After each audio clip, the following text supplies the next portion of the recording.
D'un côté, je me mets à la place des personnes qui vont parler sur eux. Je me dis, mais ta vie, elle doit être bizarre quand même pour faire ça, non? Même des personnes qui vont parler sur n'importe qui, en fait. Tu te réveilles un matin, tu te dis pas, je vais aller travailler, tu te dis pas, je vais voir ma famille, je vais m'occuper de mes amis, je sais pas, tu te dis, c'est quoi, je vais parler sur une telle personne.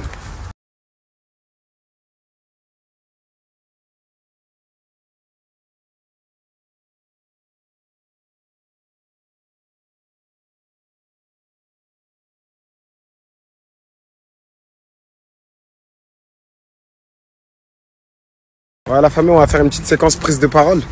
Comme vous savez, ici, c'est un snap où on a tous le code, on peut tous se connecter. Mais par rapport à tout ce qui s'est passé sur les réseaux, bah, on n'avait même pas envie de parler ou quoi que ce soit. Moi, personnellement, ce que j'ai à dire, c'est quoi? C'est que... Mais après, chacun est différent, chacun voit son truc comme il le sent. Mais moi, je me dis, je suis même pas pour parler de ces personnes, pour leur donner de la sephore ou pour... ou je sais même pas comment ça se fait que ça peut atteindre d'autres personnes. Mais malheureusement, on n'est pas tous pareils. Jazz, elle a déjà beaucoup de choses à supporter dans sa vie. Elle a beaucoup de poids sur les épaules. Ça veut dire que tout le monde s'acharne comme ça. Bah, au bout d'un moment, elle peut craquer, tu vois. Et après, chacun est comme il est, tu vois. Moi, je sais que ouais, je suis dans une matrix où je suis un petit peu nonchalant, donc je m'en fous, tu vois. Ils peuvent parler jusqu'à demain, je m'en tape. Mais elle, déjà, c'est une meuf, c'est pas pareil. C'est différent, c'est une mère de famille, c'est différent. Et quand je vois... Ah ouais, au fait, au passage, je retourne dans ma cité. Pour tu voir la famille, détente. Mais attends, c'est quoi que je voulais dire? Ouais, quand je vois que... Il y a quand même eu un truc grave là qui s'est passé dans la famille. C'est une triste nouvelle. Et je vois que les gens, ils sont là, ils s'acharnent quand même. C'est-à-dire que les personnes, ils sont dans des moments difficiles de leur vie. Et les gens, ils arrivent quand même à critiquer, à dire A, B, C, D. Du coup, vu que c'est des personnalités publiques, entre guillemets, donc ils sont obligés de se justifier, tu vois.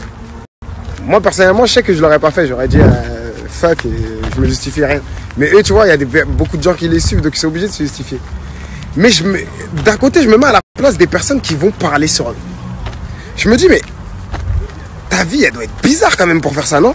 Même des personnes qui vont parler sur n'importe qui, en fait. Tu te réveilles un matin, tu te dis pas, je vais aller travailler, tu te dis pas, je vais voir ma famille, je vais m'occuper de mes amis, je sais pas, tu te dis, c'est quoi, je vais parler sur une telle personne. Moi, je suis un grand analyseur. C'est-à-dire, je me dis, bon, les personnes qui font ça, qui vont parler sur d'autres personnes, qui vont critiquer, etc. Critiquer, c'est rien, tout le monde peut critiquer. Mais des personnes qui s'acharnent à parler sur le dos des gens, à essayer de rentrer dans la vie des gens, je me dis, bon, déjà, les personnes, elles doivent être mal dans leur peau.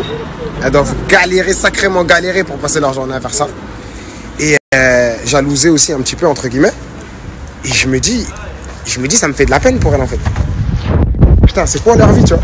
C'est ça le but de leur vie? Regarder la vie des gens, parler sur la vie des gens.